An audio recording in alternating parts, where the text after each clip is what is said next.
사무엘하 2장 1절부터 11절 말씀을 한 절씩 교독하겠습니다.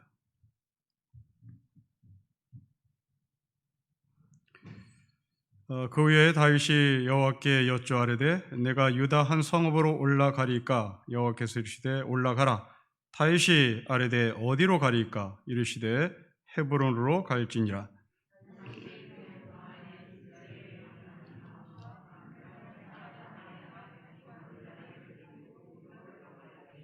또 자기와 함께한 추영자들과 그들의 가족들을 다윗이 다 데리고 올라가서 헤브론 각 성읍에 살게 하니라.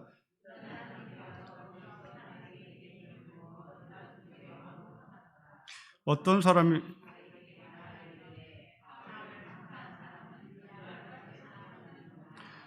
다윗이 길라 야벳 사람들에게 전령들을 보내 그들에게 이르되 너희가 너희 주 사울에게 이처럼 은혜를 베풀어 그를 장사하였으니 여호와께 복을 받을지어다.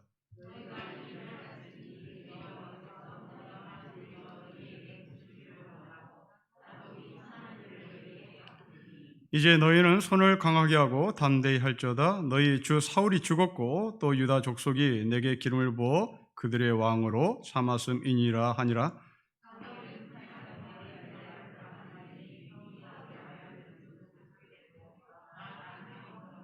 길앗과 아술과 이스라엘과 에브라임과 베냐민과 온 이스라엘의 왕으로 삼았더라.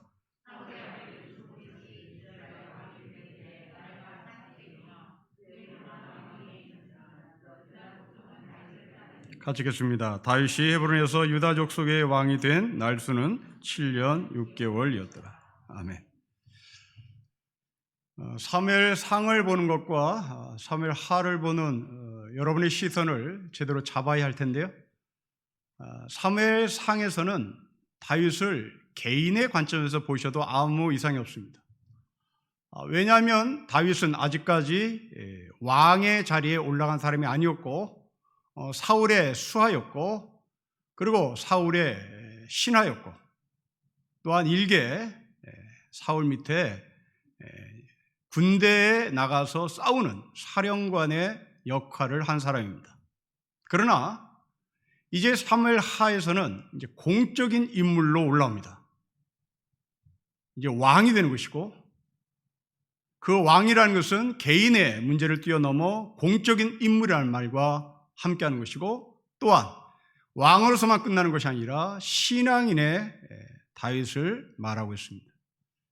그러니까 이 사무엘하에는 개인적인 다윗, 일반인 다윗이 아니라 공적인 다윗 그리고 공적인 신앙의 모습을 들고 성경을 보셔야 한다는 말입니다. 다윗은 이 사무엘하를 시작하면서 고생이 다 끝난 것 같습니다. 사울이 죽었습니다. 아말렉 군사들을 물리쳤습니다. 사울이 죽었다는 것은 다윗의 정적이 사라졌다는 얘기입니다. 그리고 아말렉을 쳤다는 것은 이제 외부의 공격도 차단했다는 얘기입니다. 내부의 정적도 사라지고 외부의 공격도 막아낸 다윗. 이제 이 다윗은 승승장구할 일만 남은 겁니다. 이제 이 사람이 가는 길은 비단길이고 꽃길일 수밖에 없습니다. 여러분, 우리의 삶도 이랬으면 좋겠습니다. 여러분의 내적인 문제 해결되고 외적인 밖에 있는 문제까지도 차단되고 그래서 우리가 마음 편하게 세상을 살았으면 좋겠습니다. 그러나 우리 인생은 그렇지 않은 것 같습니다.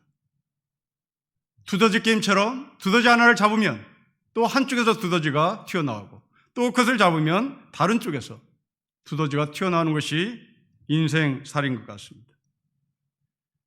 내 안에 있는 문제를 고민하면서 사는 사람들에게 주변의 세상 것들에 탐닉한 사람들은 그렇게 자기 연민에 빠지고 자기 고민에 빠져서 언제 밥이라도 먹고 살겠느냐고 타박을 하는 수가 있죠. 또한 내면의 문제를 해결할 의지도 없는 채 열심히 세상 것을 쫓아가는 사람들, 그들을 보면서 반대편에 선 사람들은 돈벌레라고 세상에서 썩어질 사람이라고 손가락질을 합니다. 우리는 정신적인 것과 그리고 물질적인 것, 내면과의 외면, 이 모든 것들이 순조롭게 풀리면 정말 세상 사는 맛이 날 것 같습니다. 사회도 마찬가지고 나라도 마찬가지입니다. 안보를 잡으면 경제가 무너진다고 얘기하고 경제를 잡으면 또 안보가 무너진다고 얘기합니다. 요즘 코로나 바이러스가 또 그런 것 같습니다. 이제 국내에서 발생하는 숫자는 적고 외국에서 들어오는 감염자가 더 많아졌습니다. 이전에는 우리 안에 있는 감염자들을 잡기에 급급했으나 이제는 외부에서 들어오는 감염자들을 잡기가 급급합니다. 모두가 다 균형 맞추기가 힘들고 안팎이 서로 편안하게 살아가는 것은 아마도 이상향에나 있지 현실 가운데는 없는 것 같습니다. 다윗은 자신의 정적인 사울도 죽었고 아말렉이 패배하고 아말렉을 쓰러뜨리고 승리로 이끈 이 다윗의 삶은 아주 평탄대로일 것 같은데 또 그렇지 않습니다. 여러분 8절부터 11절 보면 이미 이 다윗 앞에는 북이스라엘이 다윗을 향해서 공격할 채비를 하고 있습니다. 다윗은 겨우 지금 남유다 족속을 데리고 왕권을 세우는 시작입니다. 겉으로 볼 때는 안팎의 모든 문제가 다 해결된 것 같았으나 다윗도 모르게 북쪽에서는 아브넬이라는 군대 장관이 꼭두각시 왕을 하나 세워놓고 이제 다윗을 공격할 채비를 하고 있습니다. 자, 오늘 본문은 그 후라는 단어로 시작을 합니다. 여러분 2장 1절 말씀을 보실까요? 우리 같이 한번 1절 읽겠습니다. 시작. 그 후에 다윗이 여호와께 여쭈이르되 내가 유다 한 성읍으로 올라가리까? 여호와께서 이르시되 올라가라. 다윗이 아뢰되 어디로 가리까? 이르시되 헤브론으로 갈지니라 라고 얘기합니다. 여러분 그 후가 언제입니까? 사울이 죽은 후입니다. 아말렉 전쟁에서 승리한 후입니다. 그리고 사울의 왕관을 들고 사울을 자기가 죽였다고 거짓말치는 청년을 분별해내고 그 청년을 죽인 이후의 시간입니다. 여러분 이 정도면 어떤 누구로부터 다윗은 신뢰를 받고 신임을 받는 지도자입니다. 그리고 이제 다윗은 자신의 궤, 자신의 생각을 밀고 나가면 되는 겁니다. 그런데 다윗은 오늘 우리가 1절 읽었습니다마는 그렇게 하지 않습니다. 다윗은 기도를 합니다. 여러분 이제 승승장구한 사람입니다. 정적인 사울도 죽었습니다. 아말렉을 쓰러뜨렸습니다. 거짓말하는 자도 분별해냈습니다. 뭐 이 정도면 백성들에게 신임을 전폭적으로 받았을 것입니다. 그 신임을 받은 다윗은 자신의 계획을 밀고 나가면 되는 겁니다. 그러나 다윗은 하나님 앞에 다시 겸손히 무릎 꿇고 기도를 합니다. 여러분 이것이 신앙인과 신앙인이 아는 사람의 차이라고 저는 봅니다. 여러분 우리는 신앙인이고 신앙을 갖지 않는 사람도 우리 주변에 있습니다. 그들은 신앙을 갖지 않는 사람들은 법 없이도 사는 사람도 참 많습니다. 신앙이 없다고 해서 못된 사람이 아니죠. 그들은 법 없이도 충분히 살 수 있는 아주 선한 사람들입니다. 그리고 정의에 대해서도 사회 부조리에 대해서도 그리고 남에 대한 아픔에 대한 연민도 눈물도 충분히 갖고 있는 사람들입니다. 우리는 이런 사람을 가리켜 휴머니스트들이라고 말하죠. 근데 이 휴머니스트들이 하나님을 믿지 않습니다. 그럼 도대체 이 휴머니스트들은 어떻게 사회 부조리를 보며 분노하고 무엇을 근거로 힘없는 자들을 향해서 연민의 정을 갖고 심지어 눈물을 흘리며 자신의 삶을 전폭적으로 헌신하고 그들을 도와주는 것일까? 대체 이들의 힘은 어디서 나오는 것일까? 이들의 힘은 자신의 의지에서 나옵니다. 자신의 능력에서 나옵니다. 이들은 자신의 의지를, 자신의 능력을 가지고 자기가 목표한 성과를 충분히 냅니다. 이런 사람을 보고 주변에서는 정말 잘한다, 정말 잘한다라고 칭찬을 하죠. 그리고 주변 사람들은 그렇게 능력을, 의지를 가지고 성과를 낸 사람에게 더 많은 것을 요구합니다. 더해봐라, 더해봐라, 더해봐라 합니다.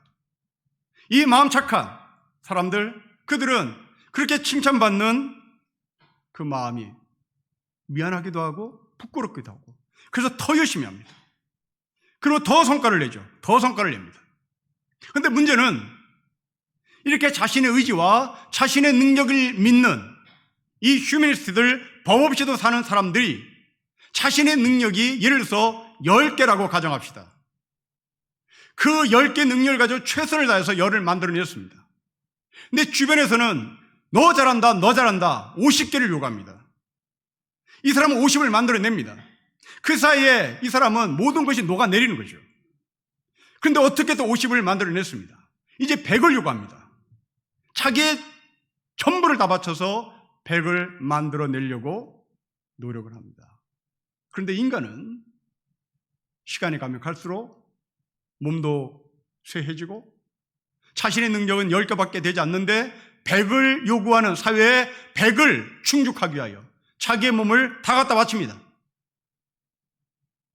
이런 사람은 결국 어느 지점에 가서 한계에 봉착하는 거죠. 이 한계에 봉착할 때 믿음 없는 사람들은 이 한계를 어떻게 뚫고 나가나? 뚫고 나갈 길이 없습니다. 이때 신앙인은 어떻게 뚫고 나가나? 신앙인은 출구가 있습니다. 그 출구는 기도입니다. 왜? 우리는 우리의 의지를 믿지 않을까요? 우리는 우리의 능력을 믿지 않을까요? 우리는 지금 이 다윗처럼 어떤 상황에서든지 하나님께 무릎을 꿇고 하나님께서 허락하시는 쪽으로 우리의 방향을 트는 겁니다. 우리는 우리의 의지가 우선이 아닌 거예요. 우리는 우리의 능력이 우선이 아닌 거예요. 그래서 우리는 힘들 때나 일이 잘 풀릴 때나 늘 겸손하게 하나님의 뜻을 묻습니다. 그러나 신앙을 갖고 있지 않는 사람들은 자신의 의지와 자신의 능력을 믿으니 이 자신의 의지와 자신의 능력이 한계상에 봉착될 때는 뚫고 나갈 길이 없는 겁니다. 이건 둘 중 하나입니다. 자포하든지 아니면 그 힘듦을 돌파하기 위하여 바람을 피든지 도박을 하는 겁니다.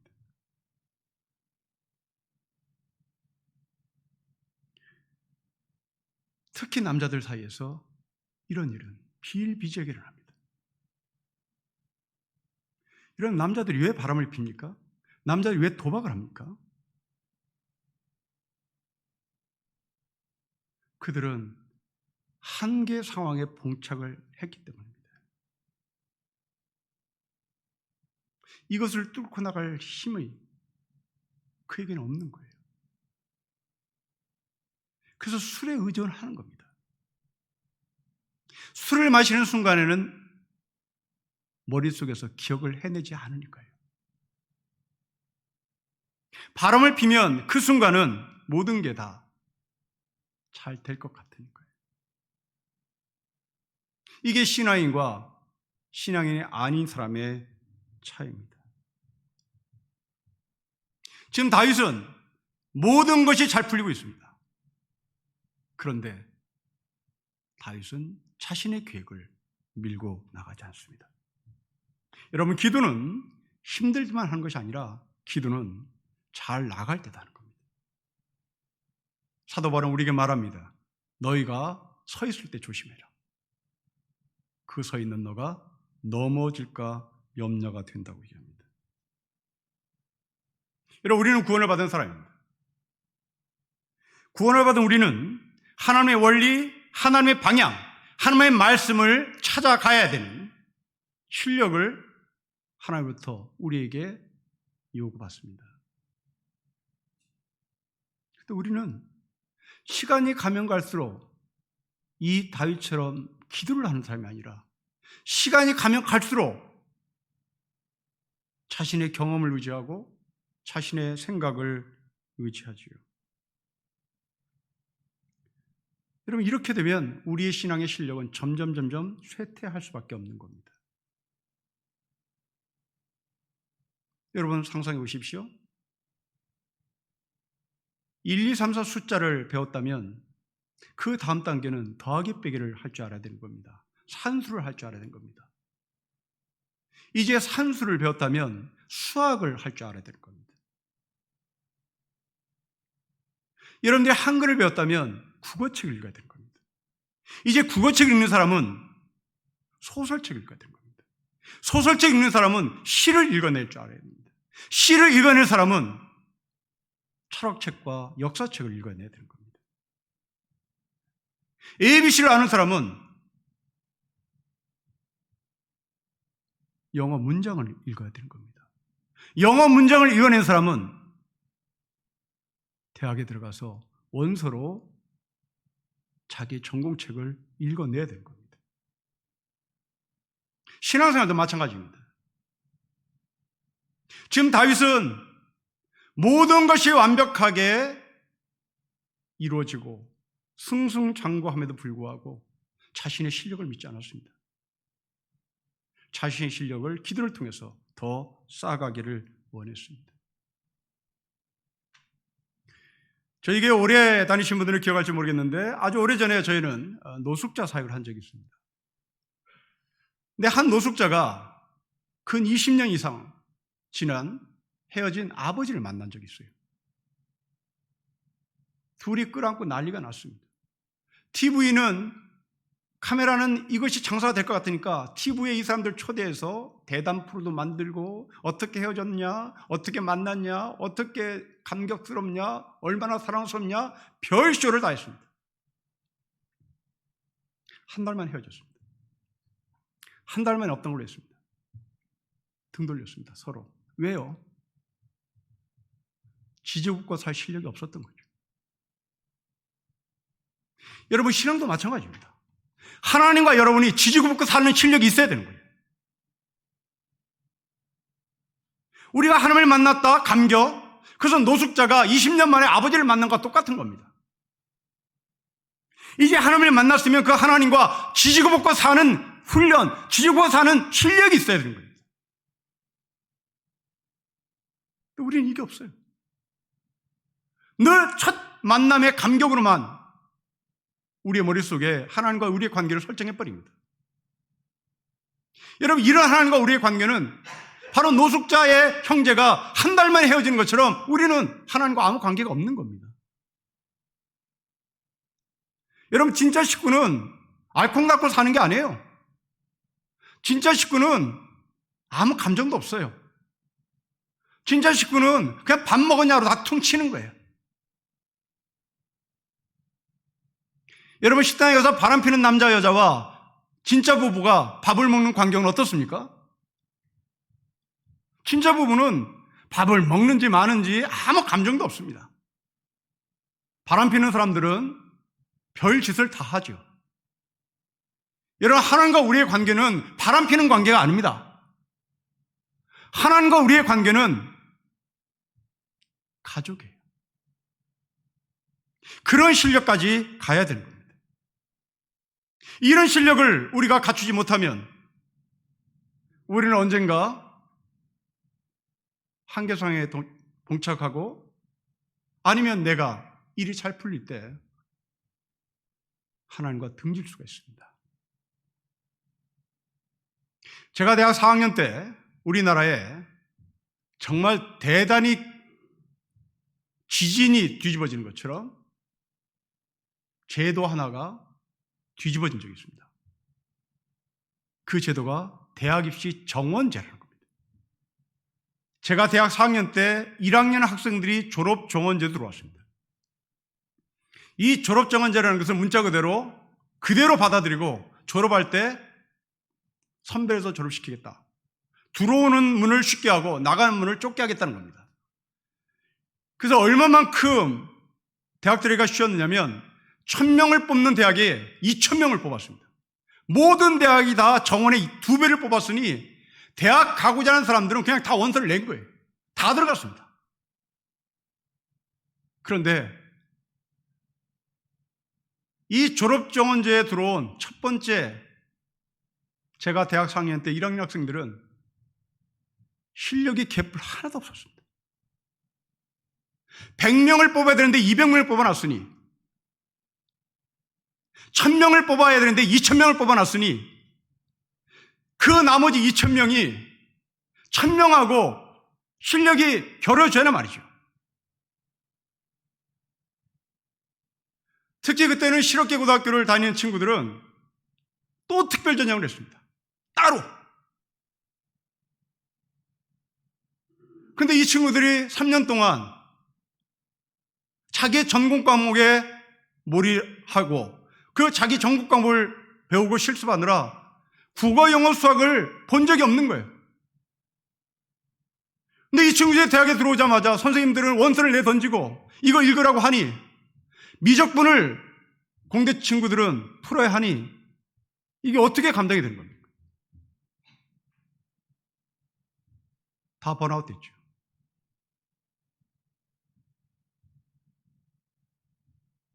학교를 휴학하고 학원을 다니고, 아니면 그것도 안 되는 친구들은 결국 학교를 못 다녔습니다.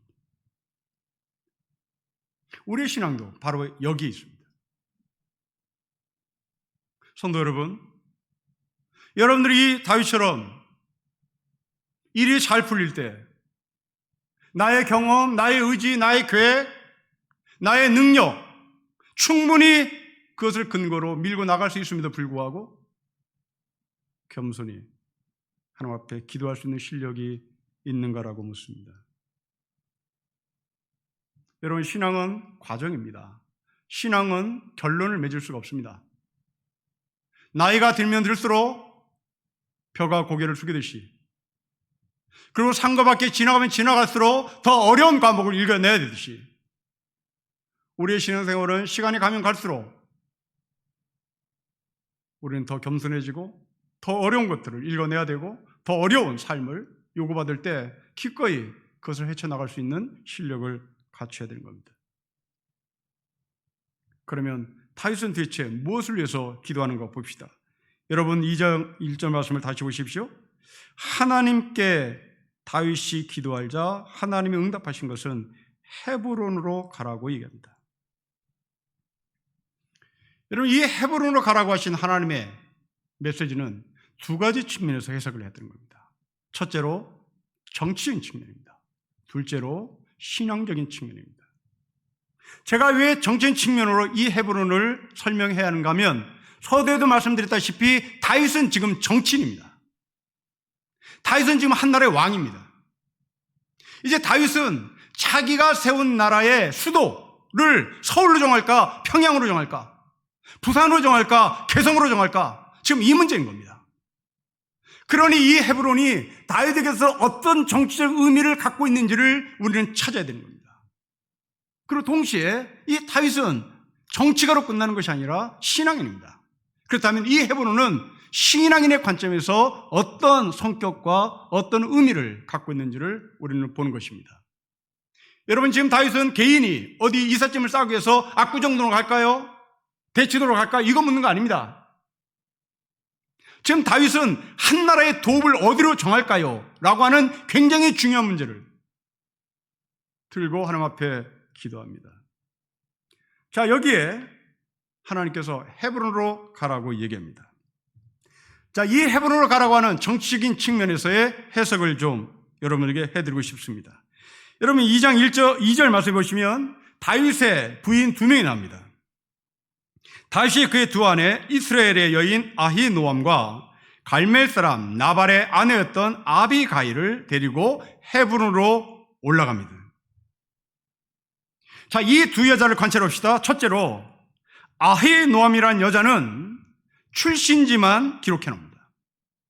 이 사람의 아버지가 누군지 몰라요. 이 사람의 가문에 대해서 성경은 침묵해 버립니다. 그렇다면 이 여자는 평민인 거예요. 이 여자는 그냥 어염집 여자인 거예요. 서민인 겁니다. 서민의 아히노암, 출신지는 밝힙니다. 두 번째가 있는데, 갈멜 사람 나발의 아내였던 아비가일입니다. 여러분, 이 여자에 대해서는 남편의 이름, 그리고 남편의 출신지, 아주 깨알같이 소개합니다. 여기에는 어떤 중요한 의미가 담겨져 있는 것이죠. 자, 아비가일은 갈멜 사람 나발의 아내였습니다. 여러분, 도대체 이 사람 누군가? 사무엘상 25장에 보면 이 갈멜 사람 나발은 갈렙 족속이라고 말합니다. 이 갈렙 족속은 헤브론과 굉장히 긴밀한 관계였습니다. 여호수아서를 보면 여호수아가 이스라엘 백성들에게 땅을 분배할 때 갈렙에게는 이 헤브론을 땅을 줍니다. 갈렙에게 이 헤브론을 분배해요. 이제 그 헤브론에 살았던 갈렙의 족속들 가운데 나발이라는 사람이 훗날 태어나는 겁니다. 헤브론, 갈렙, 그리고 갈렙의 족속 갈멜 사람 나발입니다. 근데 두 번째로 이 헤브론 사람, 갈멜 사람, 갈렙 족속 나발이 도대체 누군가? 여러분, 이미 우리는 사무엘상을 공부할 때 나발은 부자였는데요, 성경은 이 사람을 부자로 말하지 않습니다. 심히 부자였다고 합니다. 무지무지 부자였다고 사무엘상 25장은 기록합니다. 이 사람이 얼마나 부자였냐면 성경은 이 사람의 재산을 밝히는데요, 이렇게 밝힙니다. 나발은 양이 3,000마리, 염소가 1,000마리였습니다. 여러분, 이게 도대체 얼마만큼의 재산의 가치가 되는지 우리는 잘 모릅니다. 양이 3,000마리? 많은 건 많은 거죠. 근데 이게 도대체 얼마만큼의 재산 가치가 있나? 염소 1,000마리는 얼마만큼의 재산 가치가 있나? 우리는 잘 모르겠습니다. 비교를 해보겠습니다. 여러분, 이스라엘 역사에서 최고로 잘 살았던 사람, 최고로 부흥했던 사람, 최고로 번영을 갖고 왔던 사람, 그 사람은 솔로몬입니다. 그렇다면 이 솔로몬이 얼마만큼의 재산을 갖고 있었는지를 성경을 통해서 소개하고 나발과 비교해 보겠습니다. 열왕기상 4장에 보면 솔로몬이 하루에 먹는 음식 양이 나옵니다. 근데 이 음식은 주변의 약소국들을 통해서 조공을 받습니다. 그러니까 조공을 갖다 바치는 약소국은 허리가 휜다는 얘기입니다. 우리가 일본에 조공을 갖다 바치고 그리고 중국에 조공을 갖다 바칠 때는 허리가 휘는 겁니다. 그런 것처럼 솔로몬이 강 주변에 아주 약소국가들로부터 조공을 받았는데요, 그렇다면 저쪽의 나라가 굉장히 허리가 휜다는 얘기인데 그들이 하루에 갖다 바친 양을 성경이 이렇게 기록합니다. 가는 밀가루 30고루, 굵은 밀가루 60고루, 살찐 소 10마리, 양이 100마리. 여기서 양이 나옵니다. 양이 100마리. 그럼 나발한 재산이 얼마라고요? 양이 3,000마리입니다. 그렇다면 솔로몬이 정권을 잡았을 때 주변의 약소국가가 솔로몬에게 갖다 바치는 조공이 하루에 양이 100마리라면 한 달치의 솔로몬의 재산을 나발한 사람이 손이 쥐고 있다는 얘기입니다. 이건 대교 회장입니다. 이 정도로 부자였습니다. 그렇다면 이 나발한 사람은 헤브론의 도지사입니다. 헤브론의 토예요. 삼성이 경상북도를 살 수 있는 돈이 있습니다. 지금 나발이 그런 거예요. 지금 이 나발은 삼성 회장의 재산이에요. 그 정도로 많습니다. 어마무시한 거죠. 경상도를 하나 살 수 있는 삼성의 막강한 재력, 그와 걸맞는 재산을 나발이 갖고 있었다는 겁니다. 그런데 그 나발이 죽어요. 그리고 그 남자의 부인이 다윗의 부인이 됩니다. 여러분, 이것은 무엇을 말합니까? 지금 다윗은 정치가입니다. 다윗은 정치가입니다. 고도의 정치술이 높았던 다윗은 삼성 가문의 여자 하나를 잡은 거예요. 여러분, 대통령이 삼성 가문의 여자와 결혼했다. 그리고 그 사람이 대통령이 됐다. 상상해 보십시오. 바로 다윗은 그런 자리까지 간 겁니다. 그리고 동시에 다윗은 평민의 여자를 아내로 맞이합니다. 다윗은 이스라엘 백성들에게 두 가지 측면을 보여준 겁니다. 서민의 편에 선 왕, 삼성 가문과 같은 재력가의 편에 선 왕인 것을 메시지로 전달하는 겁니다. 다 평정인 거죠. 힘 있는 자를 평정시키고 힘 없는 자를 평정시킵니다. 이게 헤브론입니다. 그런데 이제 이 헤브론이 정치적 측면이 아니라 신앙의 측면에서 또 바라봐야 합니다. 여러분, 헤브론은 거슬러 올라가면 아브라함과 깊은 관계가 있습니다. 아브라함이 조카 롯하고 싸운 적이 있습니다. 소돔 땅 가지고 싸웁니다. 그 소돔 땅은 기름진 땅이었습니다. 롯이 그 소돔 땅을 먼저 차지해버립니다. 하나님이 아브라함에게 말합니다. 아브라함아, 지금부터 너는 동서남북을 쳐다봐라. 네 눈에 들어오는 동서남북의 모든 땅들은 다 네 것이 될 것이다. 아브라함이 동서남북을 휘두릅니다. 그리고 어느 한 지역의 지점에 정착합니다.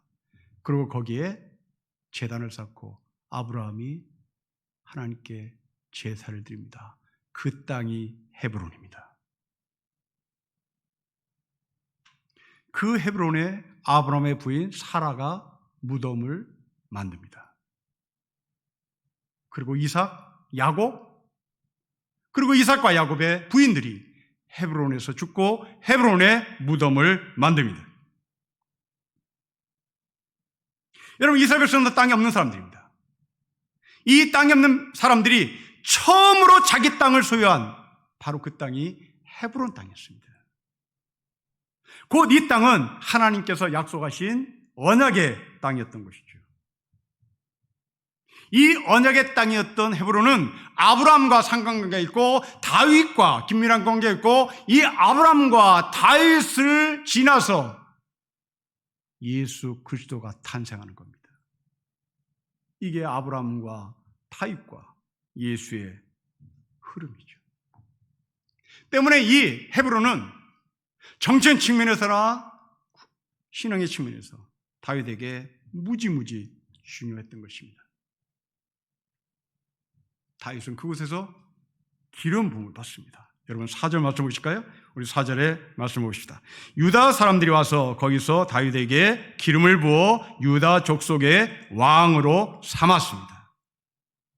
여러분, 이제 우리는 이 4절 전반부가 좀 이상해집니다. 두 가지가 이상한데, 첫 번째로 다윗은 이미 사무엘로부터 기름 부음 받은 적이 있습니다. 사울 몰래 비밀리에 기름 부음을 받았죠. 근데 오늘 두 번째 기름을 받습니다. 두 번째 기름 부음을 받는 이 다윗은 우리가 읽은 것처럼 공개적인 자리에서 기름 부음을 받습니다. 두 번째 질문입니다. 도대체 이스라엘 백성들의 관점에서 4절은 읽혀지지가 않습니다. 이거 읽기가 굉장히 뻑뻑합니다. 왜냐하면 누구에게 기름을 붓는 사람은 제사장이기 때문에 그렇습니다. 그런데 지금 이스라엘 사람들이 다 모여서 다윗에게 기름을 부어요. 이스라엘 사람들은 제사장이 아닙니다. 제사장이라고 하는 다른 직책이, 제사장이라는 직책을 갖고 있는 사람이 와서 기름을 부어야 하는데 왜 성경은 제사장이 기름을 부었다라고 말하지 않고 사람들이 모여서, 백성들이 다윗에게 기름을 부었다고 말하는 것일까? 벌써 이스라엘 백성들 민주적인 정치 체제를 갖고 있었단 말인가? 택도 안 되는 겁니다. 민주정치 체제는 이 고대 시대는 없어요. 그럼 왜 제사장이 나오질 않고 일반 백성들이 모여서 다윗에게 기름을 부으라고 얘기할까 겁니다. 여러분, 그 이유는 8절부터 11절 때문에 그렇습니다. 여러분, 8절부터 11절에 말씀을 정리해 보십시오. 아브넬이라고 하는 사람이 사울의 아들 중에 살아있는 이스보셋을 아무도 모르게 자기가 이스라엘 왕으로 삼습니다. 비밀리에요. 반면에 다윗은 공개적인 왕, 비밀리에 세운 왕, 기름 부은 왕, 부음 받은 왕, 그냥 당신이 왕 하세요 라고 말했던 아브넬이 세운 이스보셋. 여러분, 무엇을 우리에게 던지는 메시지입니까? 정통성의 문제인 겁니다. 다윗은 정통성을 갖고 있는 왕이요, 이스보셋은 정통성이 없는 왕이라는 사실을 이 사무엘하에서는 우리에게 전달을 하고 있는 겁니다. 여러분, 여기서 우리는 이스보셋을 설명해야 되겠습니다. 이스보셋이란 말은 우리나라로 말로 풀면 부끄럽다는 얘기입니다. 여러분, 사울은 자기 아들에게 이스보셋이라는 이름을 지어주지 않았을 겁니다. 태어난 그 핏덩이 아이에게 너 부끄러워 이렇게 말하진 않았겠죠. 아마 이것은 이 사무엘하를 기록한 누군가가 이스보셋을 사울의 아들로서 부끄럽다, 아마 그 메시지를 전달하고자 훗날 이름 붙인 닉네임인 것 같습니다. 여러분, 왜 이스보셋이 부끄러웠을까요? 여러분, 이스보셋이 부끄럽다는 것은 사울이 부끄럽다는 겁니다. 아버지가 부끄럽기에 이스보셋은 그렇게 부끄럽게 산 것이죠. 여러분, 우리가 흔히 하는 말입니다. 자식에 대한 얼굴은 그 안에 아버지가 있는 거죠. 그 아버지를 부끄러워하느냐, 그 아버지를 부끄러워하지 않느냐, 이것은 이 아이의 삶 속에 있습니다. 사랑하는 성도 여러분, 여러분 자녀들은 여러분 어머니를, 여러분의 아버지를, 여러분을 부끄럽게 생각할까요? 부끄럽지 않다고 생각할 거예요. 우리 예수님 어땠을까요? 우리 예수님은 하나님을 절대 부끄러워하지 않았습니다. 그 하나님을 부끄러워하지 않았던 예수님의 모습은 십자가에서 발가벗길 때입니다. 여러분, 사람은 발가벗기면 모든 것이 부끄럽습니다. 사람을 가장 인격적으로 모독할 때는 발가벗기는 겁니다. 그런데 예수님은 그 발가벗김 속에서도 부끄러워하지 않아요. 그런데 발가벗긴 상태에서 부끄러워했던 사람이 있습니다. 그들은 아담과 하와입니다. 이 아담과 하와는 자신을 창조하신 하나님이 부끄러웠던 거죠. 그 하나님이 싫었던 겁니다. 반면에 하나님의 아들 예수는 그 하나님을 발가벗겼음에도 불구하고 부끄러워하지 않습니다. 여러분, 아들, 딸들이 밖에 나가서 아버지를 부끄러워하지 않고 어머니를 부끄러워하지 않고 그 아버지를 자랑스러워하고, 비록 내가 못 살아도, 비록 내가 발가벗겨도, 비록 내가 세상 사람들이 바라는 바 그 위치까지 가지 않아도 나는 우리 아버지가 자랑스럽다고 말할 수 있다면 여러분들은 정말 훌륭한 아버지, 어머니인 것입니다. 한 나라의 대통령을 지낸 사람은 술을 마시다가 총에 맞아 죽었습니다. 그분의 딸은 대통령이 됐습니다. 밤잠을 자지 못했다고 합니다. 불면증에 시달렸다고 합니다. 왜? 부끄러웠던 거죠. 아버지에 대한 자긍심이 정치적으로는 선전을 할 수 있을지 몰라도 내면적인 속에서 술 마시다가 총에 맞아 피살당한 그 아버지가 자랑스러웠을까요? 그것도 그냥 술을 마신 게 아니잖아요. 채용사를 동원시켜서 술을 마시는 그 아버지가 총에 맞아 세상을 떠난 것은 부끄러웠을 겁니다. 그런데 안타깝게도 그 딸도 부끄럽게 인생을 마감합니다.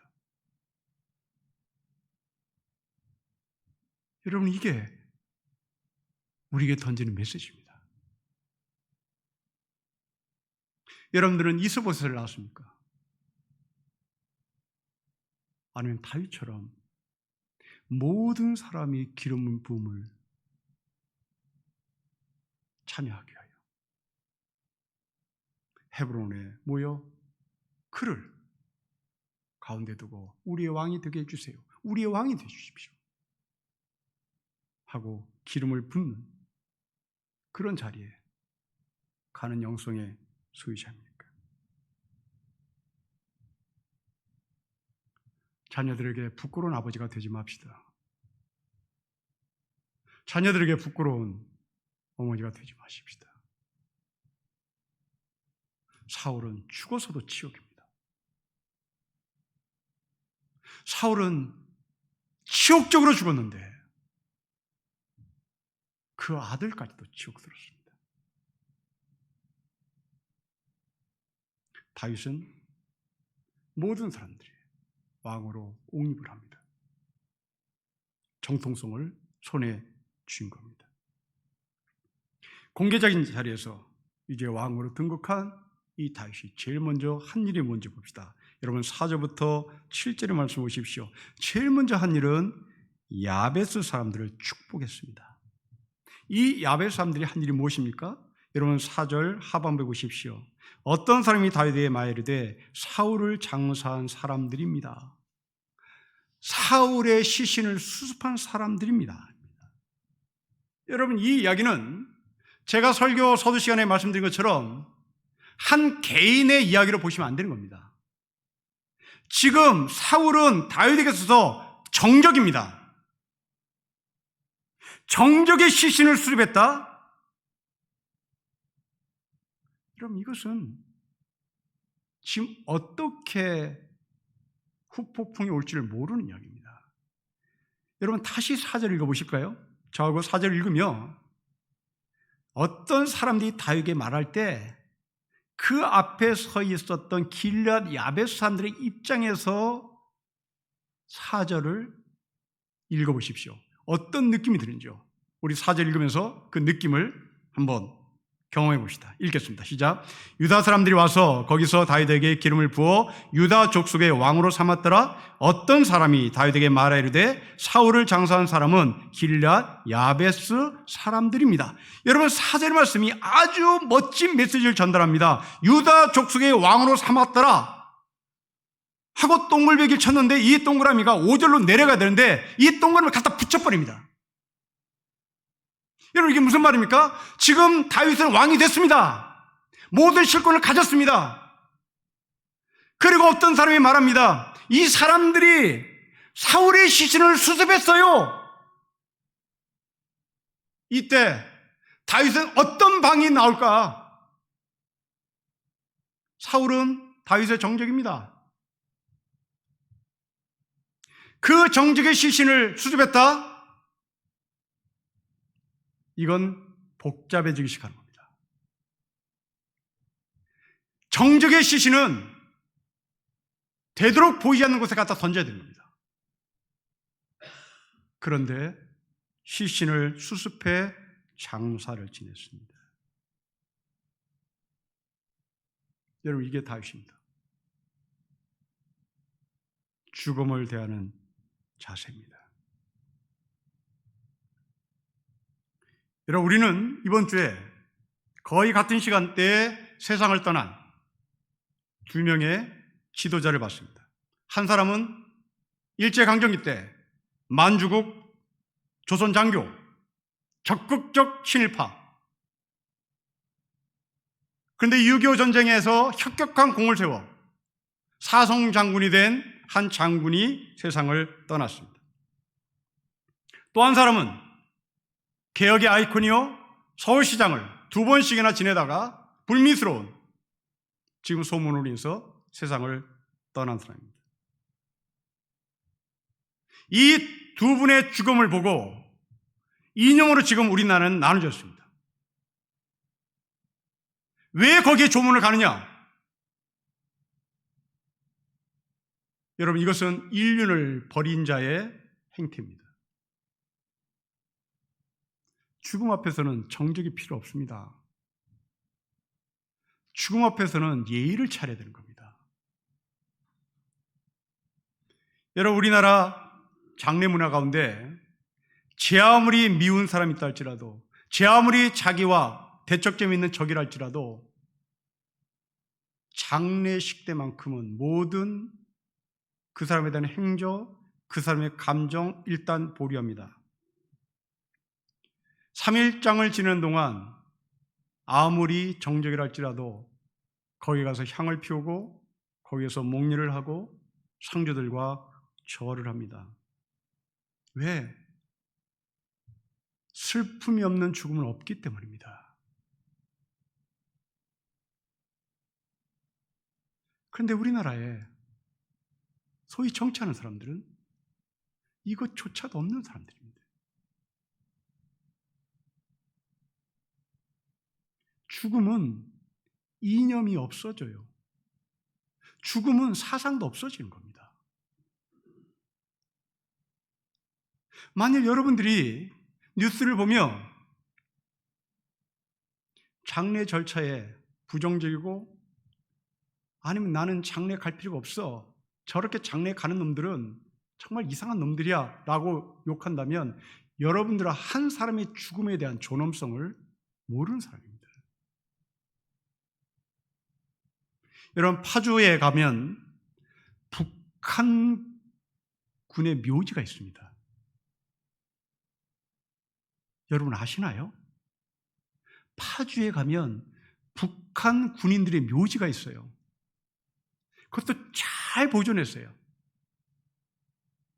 여러분들이 공원묘지에 가면 제1미역, 2미역이라고 써있듯이 그렇게 이정표가 써있고 이것을 경기도가 관리합니다. 여러분, 이게 죽음을 대하는 자세인 거예요.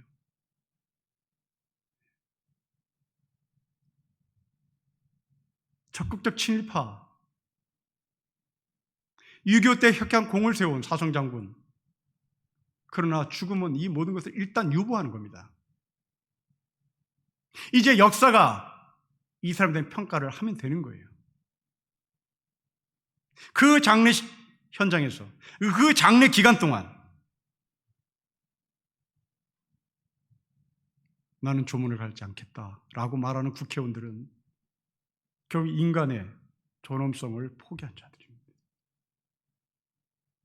여러분, 이런 면에서 이 다윗은 자기의 정적인 사울에 시신을 수습한 야베 사람들을 축복합니다.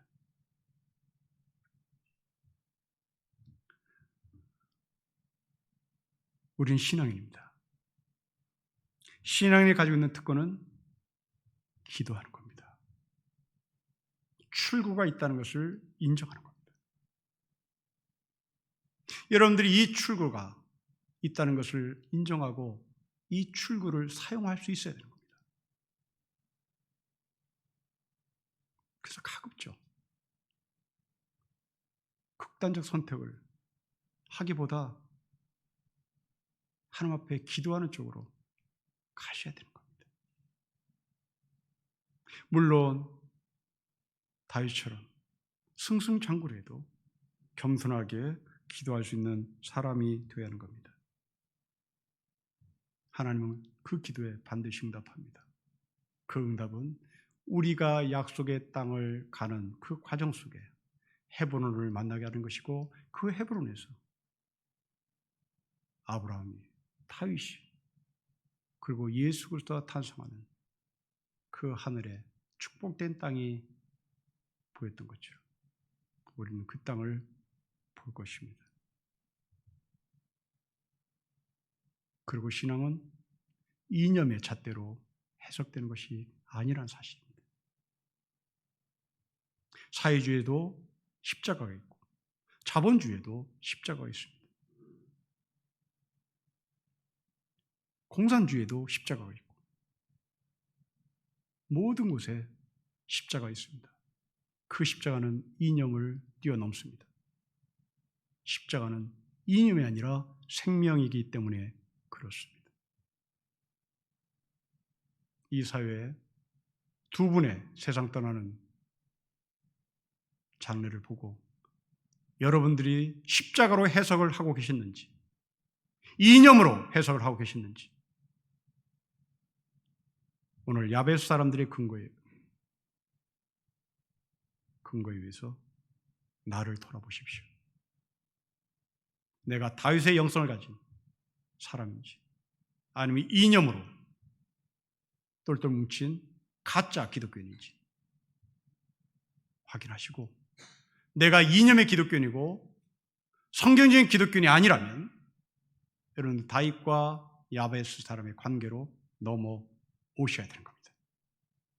늘 우리는 이런 신뢰를 갖추게 하여 성경을 묵상하고 함께 하나님의 말씀을 나누는 신령교회 공동체가 되기를 주의 이름으로 축복합니다. 기도하겠습니다.